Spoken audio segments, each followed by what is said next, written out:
Q1 नतीजों को लेकर अनुमान क्या है, तमाम बातें हम करते हैं। हमारे साथ नुवामा इंस्टीट्यूशन इक्विटीज़ के एग्जीक्यूटिव डायरेक्टर अवनीश रॉय जुड़ गए हैं। अवनीश, हाय आफ्टरनून, स्वागत है आपका हमारी इस पेशकश में। सो अवनीश, थोड़ा सा बैकग्राउंडर या एक बेस सेट कर लेते हैं।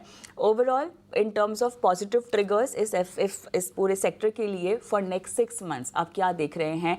जिस तरह का मॉनसून आया है, जिस तरह की Q1 की अपडेट्स को लेके कमेंट्री आई है कंपनियों की, कैसा आपको मूड और माहौल फॉर नेक्स्ट 6 to 8 मंथ्स बनता हुआ दिखाई दे रहा है FMCG के लिए? धन्यवाद। तो हम लोग पॉजिटिव हैं एफएमसीजी पे 3-4 रीजंस के लिए। एक तो डिमांड साइड में जो कंसर्न्स थे अर्बन डिमांड में, बड़े शहरों में, उसमें हमको लगता है कि हल्की रिकवरी चालू हुई है। पेंट में भी, इवन एफएमसीजी में हम देख रहे हैं कि जो डिक्लाइन पहले था, पहले गिरावट थी डिमांड में अर्बन सिटीज, बिग सिटीज में, उसमें हमको अब हल्की बढ़ोतरी दिख रही है। रूरल अभी भी काफी अच्छा कर रहा है और अच्छा मॉनसून है। गवर्नमेंट का एक्सपोर्ट्स पॉलिसी अच्छा है, तो उसके कारण भी अच्छा भाव मिल रहा है, अच्छा एक्सपोर्ट्स हो रहा है। बहुत सारे फ्रीबीज स्टेट गवर्नमेंट दे रहे हैं। तो plus if you see from a salaried taxpayer, Modi सरकार ने काफी रिबेट्स दिए, उसके कारण भी लोगों के पास करीब 1 लाख तक का करोड़ का 1 लाख करोड़ का ज्यादा कंजम्पशन बूस्ट मिला। तो हमको ये लग रहा है कि HUL, एशियन पेंट, जो कि स्टॉक्स लास्ट 3-4 साल से ज्यादा रिटर्न नहीं दिए हैं, उसमें भी रिकवरी होगा। Q1 के पर्सपेक्टिव से हमको ग्रोथ ज्यादा दिख रहा है, ब्रिटानिया में दिख रहा है, बीकाजी में दिख रहा है, मैरिको में अच्छा अपडेट आया है, गोदरेज कंज्यूमर में भी अच्छा अपडेट आया है। तो अगर समर कैटेगरी छोड़ दें तो वरुण बेवरेज में नंबर्स वीक रहेगा, क्योंकि इस बार समर वीक था और अगले क्वार्टर भी मानसून ज्यादा रहेगा, तो उसमें डिमांड में इशू रहेगा। ओवरऑल सेक्टर में इन्वेस्टर इंटरेस्ट लास्ट 1-2 साल कम था, तो वो भी अब वापस आ रहा है, तो डिमांड वापस आ रहा है, तो नंबर्स भी बढ़ेंगे और इंटरेस्ट वापस आ रहा है इन्वेस्टर्स का, तो पी मल्टीपल्स भी बढ़ेगा। जैसे एशियन पेंट्स और हिंदुस्तान यूनिलीवर में जब अच्छा टाइम्स चल रहा था, इनको 60-65 पी मल्टीपल मिलता था, अभी ये सब 50 के नीचे है, तो हमको लगता है री रेटिंग भी होगा।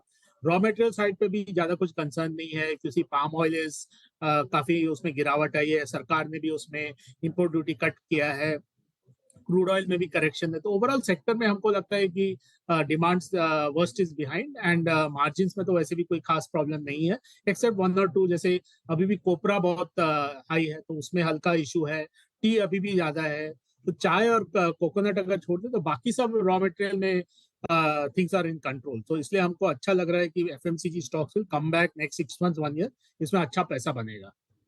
चलिए, बहुत बढ़िया कमबैक होता हुआ दिखाई दे रहा है। आपने कहा बीच में, अवनीश जिक्र किया कि रूरल की डिमांड काफ़ी स्ट्रांग है, लेकिन अर्बन में थोड़ी सा कमज़ोरी है, थोड़ा सा सुस्त डिमांड सिनेरियो दिखाई दे रहा है। क्या ये अब रिवर्स होगा या आपको लगता है कि ये सॉफ्टनेस थोड़ी सी बनी रह सकती है अर्बन मार्केट्स में? नहीं, ये वर्स्ट इज बिहाइंड।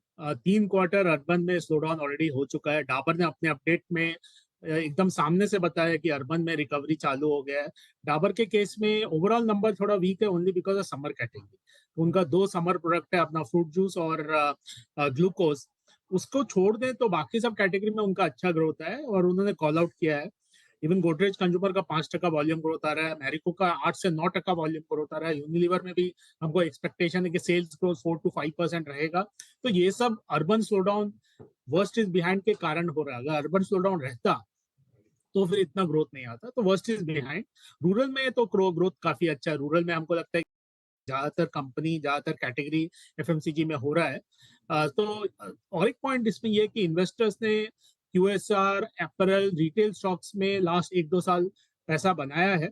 अब वो लोग कंजम्पशन रिटेल के थ्रू नहीं खेल रहे हैं, वो लोग अब एफएमसीजी स्टेपल्स के थ्रू खेल रहे हैं, क्योंकि यहाँ पे वैल्यूएशन कंफर्ट है, रूरल रिकवरी है और मार्जिन का भी अपसाइड है, जो कि रिटेल में नहीं है। Retail is more of A store expansion, और वहां हमने देखा कि ट्रेंट और टाइटन में अपडेट के बाद काफी ज्यादा करेक्शन आया। तो ओवरऑल इन्वेस्टर थोड़ा फटीग है रिटेल कंजम्पशन में, एंड वो लोग अब एफएमसीजी और पेंट्स में ज्यादा इंटरेस्ट दिखा रहे हैं, इन्वेस्टर्स के, इंस्टीट्यूशनल इन्वेस्टर्स के मद्देनजर बता रहे हैं।